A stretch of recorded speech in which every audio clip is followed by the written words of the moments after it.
Olá, seja muito bem-vindo. Mais Saúde está entrando no ar e nós estamos ao vivo nesta segunda-feira aqui pela ITV Brasil. No programa de hoje nós vamos falar sobre autismo. A ONU, Organização das Nações Unidas, decretou todo dia 2 de abril como sendo o Dia Mundial de Conscientização do Autismo, que pede, é claro, mais atenção ao transtorno do espectro autista. Para falar sobre este assunto, estamos recebendo hoje, aqui nos estúdios da ITV Brasil, Ana Carolina Oliveira, ela é terapeuta ocupacional, e Catherine Gagter, psicóloga. Elas são lá do CAC, o Centro de Atenção à Criança da Secretaria Municipal de Saúde. Se você quiser participar ao vivo conosco nesta segunda-feira, sabe que pode ligar aqui para a TV. Telefone você já conhece. 4524-4368. E na hora que você ligar para cá, quem vai te atender hoje é a Rafaela. Aproveita e você pode desejar feliz aniversário, que hoje é aniversário da Rafa. Rafa, parabéns, muita saúde, mais saúde para você sempre e sucesso. Tenho um carinho gigante por você, parabéns. Carol, Catherine, prazer enorme recebê-las aqui na TV, sejam muito bem-vindas. Obrigada pelo convite. Para começar o programa, o autismo ele é um transtorno de desenvolvimento que geralmente aparece nos primeiros anos de vida da criança, não é mesmo? Eu gostaria que vocês explicassem pra gente que transtorno é esse, Carol? Márcia, o transtorno do espectro autista, ele está descrito no Código Internacional de Doenças, que é o CID-10, e também no DSM-5, que é o Manual de Diagnóstico e Estatística de Saúde Mental. Então, ele é um transtorno, conforme o nome dele mesmo já diz, que compromete em 3 áreas principais do desenvolvimento, que são as habilidades de comunicação, as habilidades sociais e as habilidades cognitivas da criança. Certo. E quais são os sintomas típicos do autismo, Karen? Tem algumas, Catherine, tem algumas características que podem ajudar os pais a desconfiar. Será que meu filho tem autismo ou não? Tem sim, Márcia. Como a Carol falou, a questão da comunicação da criança tá um pouco, não está preservada. Então, são crianças que podem apresentar uma dificuldade de relacionamento com outras crianças, com o ambiente em si, com outras pessoas. Eu acho que só para a gente entender um pouquinho melhor e para não assustar as pessoas também, quando a gente fala de transtorno do espectro autista, espectro, a gente está falando das diferentes sintomatologias que a criança pode apresentar. Então, hoje a gente tem desde um grau mais leve, moderado, até um grau mais grave, tá? Então, tudo vai depender de em que lugar da escala desse espectro a criança está inserida, tá? Mas, normalmente, a dificuldade de contato com outras crianças. Essa criança ela tem uma dificuldade na questão sensorial. Então, os órgãos do sentido do que a gente conhece, eles não são tão preservados nessa criança quanto numa criança que não tem autismo. Não vamos colocar normal, tá? Mas uma criança que não tem o espectro autista. Então, assim, por exemplo, a visão. É uma criança que não mantém contato visual, né? Dificilmente mantém, lembrando que dentro do espectro pode ter crianças que se relacionam, que não tem tanto comprometimento nessas áreas. São níveis diferentes, podemos dizer assim. Exatamente. Então, na questão visual, na questão auditiva, são crianças que têm muita dificuldade em lidar com barulho, né? Uma sensibilidade maior. Uma sensibilidade muito maior. Então, às vezes, o pai não consegue entender porque essa criança está tão agressiva, né? Porque, às vezes, um som alto, uma música alta, uma TV alta, isso pode sensibilizar a criança de uma forma mais intensa, pode ficar muito ansiosa. O tato, algumas crianças não aceitam abraço, não aceitam beijo, não aceitam ser tocadas. Outras já gostam muito desse afeto, desse abraço. Então, são componentes que a gente pode já identificar diferenciação de uma criança com outra. Olfato, algumas crianças cheiram tudo que elas pegam, né? Tem uma dificuldade assim ou uma dificuldade com o cheiro, ou querem cheirar tudo que elas pegam, né? Como se fosse uma identificação, né? Por não entender. Um reconhecimento de ambiente, isso, muitas vezes. até porque o pensamento dela é extremamente concreto. Ela não abstrai, ela não faz de conta, né? Então, muitas vezes, o que a pessoa está falando para ela não está conseguindo entender, né? Tipo assim, filho, vai pôr o chinelo que esse chão tá calor, o chão tá pegando fogo. Ela não vai entender que o chão está quente, ela vai imaginar o chão pegando fogo, tá? Então é muito importante ter essa ideia para poder depois conseguir essa comunicação mais fácil com ela. E na questão do paladar também, a alimentação de uma criança do espectro autista tem muita dificuldade na alimentação, né? Então às vezes ela está quer só um alimento, não quer essa mudança porque é uma outra característica. A mudança de rotina não é aceita, a criança tem uma dificuldade assim muito intensa da mudança de rotina, porque parece que a rotina traz segurança. Como em todas as crianças, a rotina traz segurança, né? Então, sair dessa rotina não favorece a criança pode, né, se sentir ameaçada. Eu acho que também tem a questão de não conseguir brincar com as crianças, de não abstrair, eu acho que é de brinquedos, isso, né? Elas costumam utilizar os brinquedos de uma forma incomum, né? Então elas não dão a função que aquele objeto, que aquele brinquedo deveria ter, né?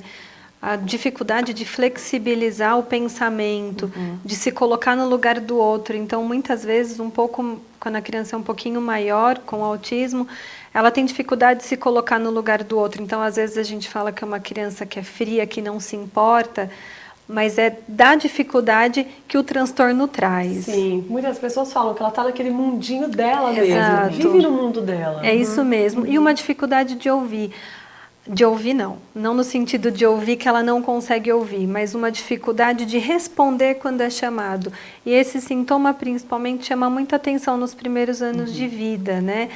Uma criança que, às vezes, os pais já se perguntaram, será que meu filho é surdo? Porque eu chamo, e muitas vezes ele não responde, por estar no mundo dele, como você falou. Né? Ok, muito bem. E essa questão também pode trazer um problema na fala, né? Muitas crianças não conseguem falar, vão ter um atraso muito grande na fala, que é essa comunicação também. Muitas delas também têm um comportamento muito estereotipado, né? Elas têm um balanço, né? A fala pode ser ecolálica, ela simplesmente responde, imita o que você está falando, repete só o que ela está ouvindo, repete uma propaganda da televisão, por exemplo, né? E também pode estar ligado, né, nesse transtorno. Ok.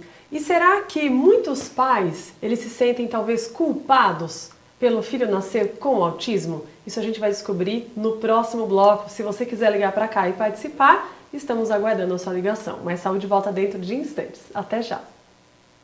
Estamos de volta aqui com Mais Saúde, falando hoje sobre o autismo. Nesse último dia 2 foi celebrado o Dia Mundial de Conscientização. Em Itatiba existe uma programação especial também para celebrar e lembrar da data, que a gente vai falar durante o decorrer do programa. E eu fiz essa chamada no final do bloco, meninas, falando sobre essa culpa dos pais. Muitos pais se sentem culpados do filho ter nascido com autismo. Quais são as causas? É genético ou não? Existe alguma coisa durante a gravidez que pode aflorar isso? Para essas mães que estão nos assistindo, dar uma respirada mais tranquila, né? Não se sentir tão culpadas. Sabe, Márcia, antigamente, na época que eu estava na faculdade, a gente tinha... O autismo era considerado um problema que a gente chamava de a mãe geladeira. Né? Então, tudo se voltava para a culpabilização da mãe, que era uma mãe que tinha rejeitado essa criança, uma mãe que não tinha um contato muito grande com essa criança, e depois das pesquisas que foram feitas nesse transtorno ambiental que poderia estar favorecendo o aparecimento do autismo, caiu por terra isso, e hoje a gente tem sabe que é multifatorial, mas é considerado mais a causa genética e ambiental. Tá? A questão, houve um médico inglês, se não me engano, que ele colocou uma vacina, a vacina tríplice, né, que é sarampo, cachumba e rubéola, que ela era causadora do autismo. Então, pararam de vacinar crianças na Inglaterra, isso deu um problema danado, e aí ele se retratou que isso não foi comprovado, né? Então, é muito importante a gente saber a causa, que não existe uma comprovação ainda, porque as pesquisas ainda estão sendo feitas, não tem nada determinante. Agora, é muito importante dizer que não há culpa de ninguém, né? Como é uma questão genética, é lógico que a gente também vai falar assim, se uma criança não tem autismo, ela também não é estimulada, ela pode apresentar alguns déficits durante a vida, né? Uma criança, por exemplo, que fica o dia inteiro na frente de uma televisão, ela vai ter um embotamento, ela não vai se socializar, e hoje em dia com tablet, com celular, cada vez mais cedo essas crianças tendo acesso a isso, tudo que é extremo, que é exagerado, não é bom.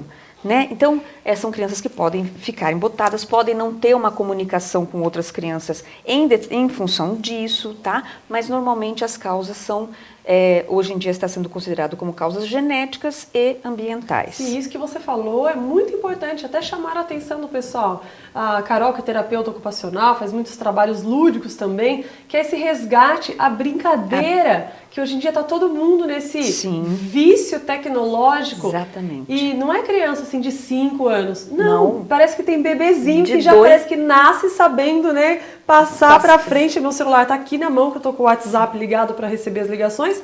A criança parece que nasce já sabendo como tocar na tela.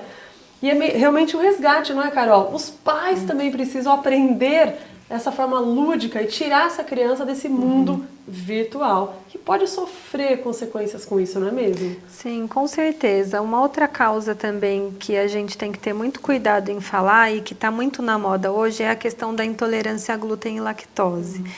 Então, já vi reportagens, estudos falando sobre isso, mas não tem nada comprovado, né? Então, existia, a princípio, uma relação entre a intolerância do glúten e da lactose com o autismo, mas que não se faz verdade. É lógico que se eu tenho uma criança intolerante com autismo, na medida que eu trato da intolerância, que a intolerância dá mal-estar, dor e automaticamente aumenta a irritabilidade, na hora que eu trato isso, ela vai melhorar o sintoma? Vai, mas ela não deixa de ser uma criança autista. Então, esse fator é muito importante. O genético é o que mais aparece aí como a causa primordial, mas é tudo muito indefinido ainda. Claro. E existe também, aliás, qual que é a incidência dessa síndrome? E tem uma relação também de mais meninos para as meninas, é isso mesmo? Antigamente era considerado 1 em cada 10 mil crianças. Hoje está 1 criança para 100. Nossa, aumentou muito. Aumentou bastante. Porque antigamente, como eu estava dizendo, quando eu estudava, os casos que eram considerados autistas eram os casos mais graves, né? Então, aí com as pesquisas sendo feitas, foi se começando a perceber essa dificuldade das crianças em se comunicar, em brincar, em se socializar, e foi começando a abrir o leque do espectro, né? Uma coisa interessante que a Carol falou é a questão do ambiente, por isso que eu acho que é importante a estimulação cada vez mais cedo. E a gente tem, como você perguntou, incidência maior em meninos, são 4 meninos para cada menina, né? Então, quanto antes a descoberta, né, e o diagnóstico ser feito, melhor essa criança vai ter um prognóstico aí futuro. Perfeito, muito bem. E será que a abordagem escolar é importante também nesse momento? Isso que a Karen falou, quanto diagnosticado mais cedo, melhor o tratamento também para o autismo. E a gente vai saber disso no próximo bloco. Voltamos já. Estamos de volta aqui no Mais Saúde e eu tô chamando toda hora a Catherine de Karen. Mas é a Carol com a Catherine, já confundiu tudo aqui. Catherine, me perdoe. Sabe o que é isso? Faz tempo que você não vem aqui. Tá vendo? Tá vendo? Eu vou ter que voltar mais vezes. Vai ter que voltar mais um monte de vezes nesse ano. Meninas, a gente estava falando agora da abordagem escolar. O quanto é importante, dentro de sala de aula, o professor também tem um olhar especial para analisar algo diferente dessa resposta da criança e ter essa relação com os pais, passar para eles também. É muito importante a tríade que a gente fala, né? Tem que ter um conjunto aí olhando para o mesmo objetivo. a família, os profissionais e a escola principalmente, que é também onde a criança passa a maior parte do tempo, né? E é o lugar onde ela vai ter oportunidade de socializar, de entrar em contato com outras crianças e progredir. Então, normalmente a gente recebe bastante encaminhamentos da escola, porque foi a escola que percebeu um atraso, seja, às vezes a criança pode não ter o atraso na fala, mas ter o atraso da aprendizagem, a dificuldade de contato com as outras crianças, no recreio, é aquela criança que fica isolada, que não socializa, não participa das rodas, das atividades. Então, muitas vezes a escola manda para a gente essa solicitação de investigação, de avaliação. E aí, como o espectro é muito amplo, né, cada criança vai apresentar uma dificuldade que é muito diferente da outra, não dá para a gente generalizar, mas dá para a gente falar que precisa ter um trabalho em conjunto. Então, a escola tem que estar muito próxima dos profissionais que atendem essa criança e a família também junto com a gente. Quem ligou perguntando para a gente também foi a Bernadette, do Alto de Fátima. A Bernadette, que é professora, e ela disse o seguinte: como seria o trabalho com o autista dentro de sala de aula? Porque acho que os professores devem ter uma certa dificuldade mesmo, porque não tem essa preparação, né, de saúde como vocês têm da área da saúde. Muitos não estão preparados mesmo, né? E muitas crianças vão precisar de um auxílio em sala de aula, porque a dificuldade de focar a atenção, né? Então é aquela criança que a gente vai dar prioridade para sentar na primeira fila, pertinho da professora. Se tiver a oportunidade de ter um ajudante, é muito significativo para essa criança. Uma outra questão também é conversar com a classe, porque as crianças costumam ajudar muito, né, os coleguinhas. Então, facilita bastante. Agora, em termos de abordagem, vai depender de qual necessidade, qual dificuldade a criança está apresentando. E o nível também, como a gente comentou, que tem níveis diferentes. Exatamente. E a criança, na medida que ela vai evoluindo com tratamento, com terapias e na escola, ela caminha pelo espectro, a gente costuma dizer assim. Então, uma criança que é grave, considerada grave hoje, ela não vai ser grave a vida inteira. A gente tem certeza absoluta que ela pode evoluir. Com né? certeza. E para o professor também não ficar com essa responsabilidade, ai, será que sou eu que tenho que identificar? Como que é, Karen? Os pais Ai, Karen, meu Deus do céu. Catrin, me perdoa. Como que os pais, eles devem proceder? O professor falou já, ai, meu filho tem autismo. Não, tem que levar um diagnóstico correto, certo? Na questão do diagnóstico é muito importante, porque como é um espectro, a mãe pode estar ouvindo agora e já está identificando o filho dela como uma criança autista. É extremamente importante procurar essa ajuda. O diagnóstico é sempre multiprofissional, não é um profissional só que faz esse diagnóstico. Há uma necessidade de exames serem feitos para descartar outras doenças que podem, outros transtornos que podem estar ligados a isso, né? Então, o neurologista, normalmente, o neuropediatra que faz esses encaminhamentos, que faz o pedido desses exames para poder descartar outras patologias que podem estar mascarando alguma coisa aí, pode estar confundindo. Mas é importantíssimo que os pais observem o desenvolvimento dessa criança e que entrem em contato com o setor de saúde para a gente poder fazer junto esse diagnóstico e para poder dar essas explicações necessárias. Perfeito. E a gente tem agora meio minuto para fechar esse bloco. Tem uma pergunta aqui que é da Patrícia, do Jardim Leonor. Obrigada por ter ligado também, Patrícia. Ela diz o seguinte: como que eu posso ajudar o meu filho a ter um convívio social melhor? Olha, a primeira coisa é identificar as dificuldades dele. Então, não adianta eu ter uma criança que tem muito medo ou tem uma sensibilidade muito grande a barulhos e colocar essa criança num shopping cheio de gente, cheio de barulho. Antecipar as atividades para ela ajuda muito, porque daí ela já vai se preparando. Então, olha, amanhã a gente vai na casa de fulano, né, por causa da dificuldade de mudança de rotina. E inserir aos poucos, né? Primeiro levar ele com um amiguinho para brincar, para que ele consiga entender que ele possa fazer amizades e aos poucos ir expandindo isso, mas sempre estar atento, olhar para a criança e ver que resposta que essa criança dá na medida que eu coloco ele num ambiente ou em outro ambiente, porque depende muito mesmo. Ok, muito bem. E nós vamos agora para mais um intervalo, voltamos para o último bloco do Mais Saúde para falar sobre a campanha que está acontecendo aqui em Itatiba. A gente volta já. Durante toda esta semana, a Secretaria Municipal de Saúde está com uma programação especial para celebrar o dia 2 de abril, que é o Dia Mundial de Conscientização do Autismo. Conta pra gente, meninas, o que vai ter essa semana em Itatiba para chamar realmente a atenção da população? Bom, a ideia mesmo é a gente trabalhar com a detecção precoce, porque quanto antes fizer a intervenção, melhora o desenvolvimento da criança. Amanhã, no CAC, a gente tem 2 momentos de roda de conversa, um às 8 horas da manhã e outro 1h30 da tarde. Nesta terça-feira. Nessa terça-feira, mediadas pelos profissionais que estão lá e um desses profissionais, a neuropediatra que trabalha com a gente. Estão todos convidados, todos que queiram conversar sobre autismo. Pai, mãe, professor, familiar, quem quiser falar sobre o assunto. Na quarta-feira vai ter o cinema, que é só para essas crianças, que vão ser os alunos da PAI e os pacientes do CAC. Quem conseguiu essa sessão de cinema foi o grupo de pais de autistas que a gente tem no município. Eu gostaria imensamente de agradecê-los pelo apoio, né? E qual mais outra coisa que a gente vai ter?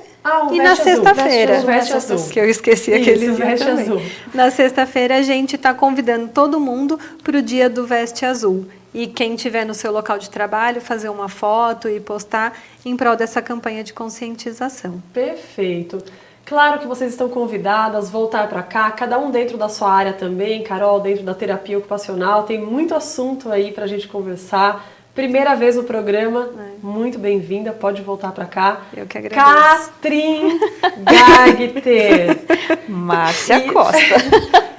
Eu já falei, e isso é porque faz tempo que você faz não tempo vem. que eu não vim. Tá? Já está convidada também, dentro Obrigada. da área da psicologia, que eu sou apaixonada. Tem tantos assuntos bacanas, pode voltar para cá também. Obrigada. Obrigada mais uma vez pela entrevista e parabéns pelo trabalho. Obrigada pelo convite. E espero que vocês tenham gostado do programa de hoje. Muito obrigada pela companhia. Vale lembrar que o Mais Saúde tem as suas reapresentações aí durante toda a semana na ITV Brasil mesmo, no canal 56. E também depois fica postado na internet, YouTube, Facebook. Entra, pode curtir a nossa página que é Mais Saúde ITV Brasil e compartilhar a informação. A gente se vê na semana que vem, se Deus quiser. Até mais. Tchau, tchau.